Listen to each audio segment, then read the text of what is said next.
नमस्कार दोस्तों, जैसे कि हमारी चर्चा कुंडली जागरण पर चल रही है, उसके चक्रों पर चल रही है। हमने रूट चक्र से लेके अग्रह चक्र तक की यात्रा की। मित्रों, अब हम बिल्कुल इसके आखिरी पड़ाव पर आगे पहुंचे हैं, यानी कि इसके आखिरी चक्कर की बात करेंगे, जिसको सहस्त्रार चक्कर या क्रौन चक्र कहा जाता है।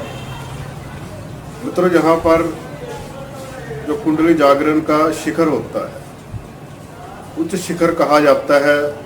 जिस तरह एक मंदिर के ऊपर आपने देखा होगा कि एक गुंबद बना हुआ है, उसके ऊपर एक एंटीना लगा होता है, उसी तरह ये हमारा शरीर जो चलता फिरता मंदिर है, और जो शिव जो है हमारा, ये एक पिरामिड है। और इसके ऊपर जो ये तलुए का स्थान होता है, जहाँ पे चोटी की जाती है, यहाँ से एक छोटा सा खड्डा होता है, यहाँ पे ये सहस्त्रार चक्कर क्रौन चक्र होता है। मित्रों, ये 1000 पंखड़ियों वाला कमल की तरह इसको कहा गया है। आपने देखा होगा महात्मा बुद्ध की मूर्ति के ऊपर चक्कर से बने होते हैं, वो दर्शाया जाता है कि एक कमल किस तरह का है। मित्रों, इसका कलर की बात करूं तो यहाँ सभी तरह के, दुनिया में जितने भी तरह के कलर हैं, यहाँ सभी आपको नजर आएंगे। सभी तरह की ध्वनियाँ यहाँ सुनाई देंगी। असल में ये अध्यात्म की पहली सीढ़ी है परमात्मा की तरफ जाने के लिए। जो ये चक्रों की यात्रा है, यहाँ पे समाप्त होती है, और यहाँ से ही सतलोक की यात्रा शुरू होती है। 2 तरह की यात्राएं होती है मित्रों, एक काल की और एक दयाल की। तो यहाँ से दयाल की यात्रा शुरू कर सकते हैं हम, यानी अपनी आत्मा यहाँ से आई है, जिस लोक से आई है, वहीं पे जाके विश्राम कर सकते हैं। इस आवागमन के चक्कर से छूट सकते हैं। कुछ ध्यानी ज्ञानी या संत लोग या योगी लोग यहीं पे आकर ठहर जाते हैं, लेकिन हमें यहाँ रुकना नहीं है मित्रों। एक बात और कहूँ कि मैंने सुनता हूँ, देखता हूँ कि 7 दिन में कुंडली जागरण करें, 7 घंटों में कुंडली जागरण करें, या ये बीज मंत्र जाप कर लें तो आपकी कुंडली जागरण हो जाएगी। ऐसा कुछ नहीं होता मित्रों। अगर ऐसा होता तो घर घर में महापुरुष पैदा हुए होते। इसमें मेहनत करनी पड़ती है, आपकी तपस्या करनी पड़ती है, तब जाकर कुंडली को जगाया जा सकता है। मित्रों, ये जो हमारा सहस्त्रार चक्र है, इस तरह समझें जैसे उल्टा हुआ पेड़, यानी ये इसकी जड़ है कुंडली जागरण। जैसे हम मोटर नीचे लगाते हैं तो उसके पानी की, तो उसके साथ पाइप जोड़ के टैंकी की तरफ ऊपर पानी पहुंचाते हैं। मान लो ऊपर नीचे से पूरा प्रेशर बना हुआ पानी का और ऊपर पाइप बंद है, तो या तो वो पाइप के आगे जो ढक्कन है या जिससे रुकावट है, वो तोड़ के निकलेगा।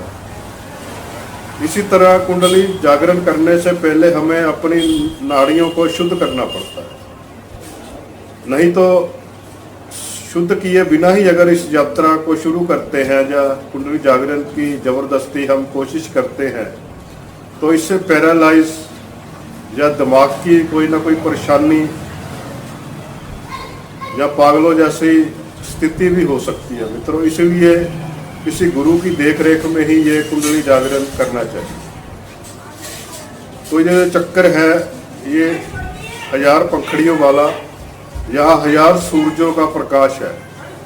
जिस तरह आसमान में सूरज निकलता है, वो सारे जीवन को प्रभावित करता है, सारा जीवन उसी से चलता है।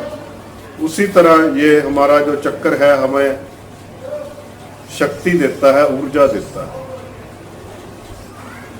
ये 1000 सूरजों का प्रकाश है, फिर भी यहाँ एक आनंदमय माहौल होता है। जब साधक यहाँ पहुँच जाता है तो उसको यहाँ आनंद प्राप्त होता है, परमानंद मिलता है, एक विश्राम की स्थिति आ जाती है। उसकी हालत ऐसी हो जाती है जैसे उसने, आपने देखा होगा कोई बहुत नशे के अंदर जिसकी आंखें लाल हो, वो मस्ती में झूम रहा हो। यहाँ तो बिन पिए ही मस्ती छा जाती है। दुनिया की सभी शराब इसके आगे फेल है, इसमें इतना नशा होता है। और यहाँ साधक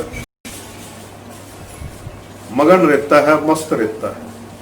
वो जो भी कहेगा सोच समझ के कहेगा, जो भी करेगा सोच समझ के करेगा।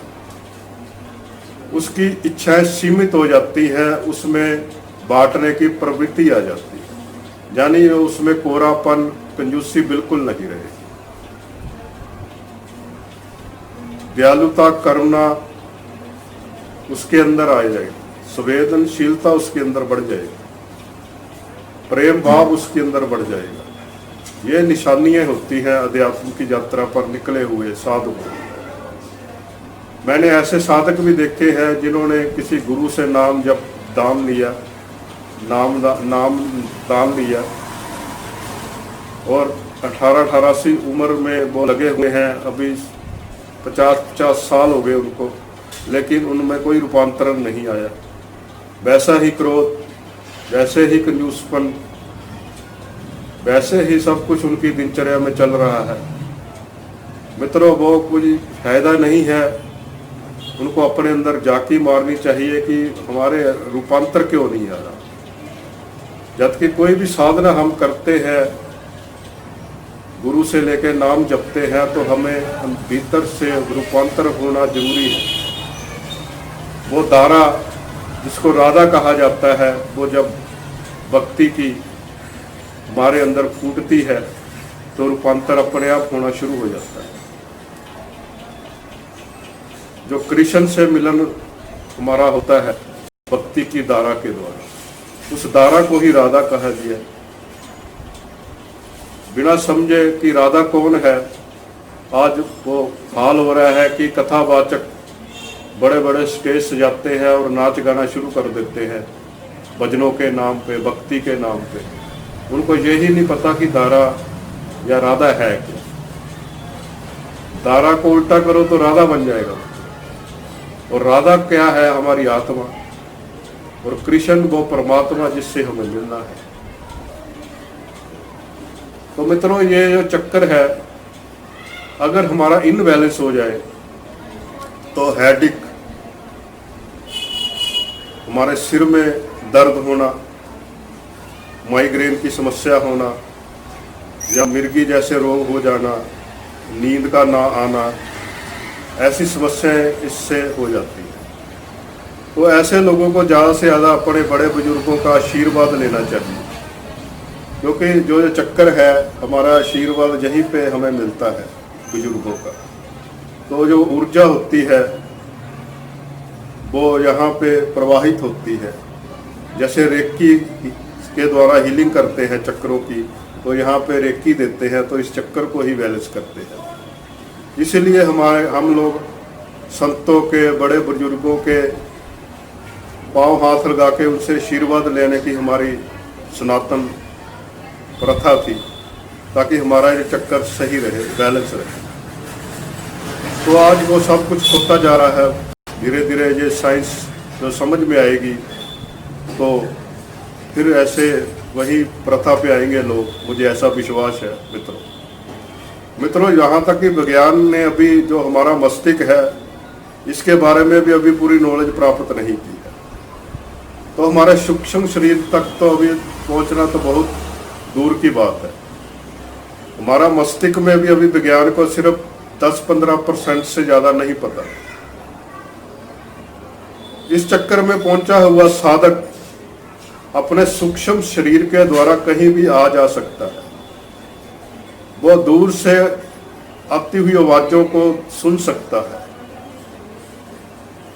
वो टेलीपैथी द्वारा, कोई भी सप्रेशन द्वारा विचार भेज सकता है। जितना जितना वो इसमें मेडिटेशन करता जाएगा, इस चक्कर को सक्रिय करता जाएगा, उतनी ही पावर आती जाएगी। चक्कर को जगाना और उसको जागृत करना और उसको सक्रिय कितना करना, ये अलग अलग दो बातें। मान लो आपकी कुंडली जागरण हो चुकी है, लेकिन उसमें अभी कितने चक्कर एक्टिवेट है, कितनी उसमें ऊर्जा चल रही है, वो एक अलग बात है। उस हिसाब से उसमें आपके अंदर सिद्धियां आएंगी जितने ज़्यादा चक्कर एक्टिवेट होंगे।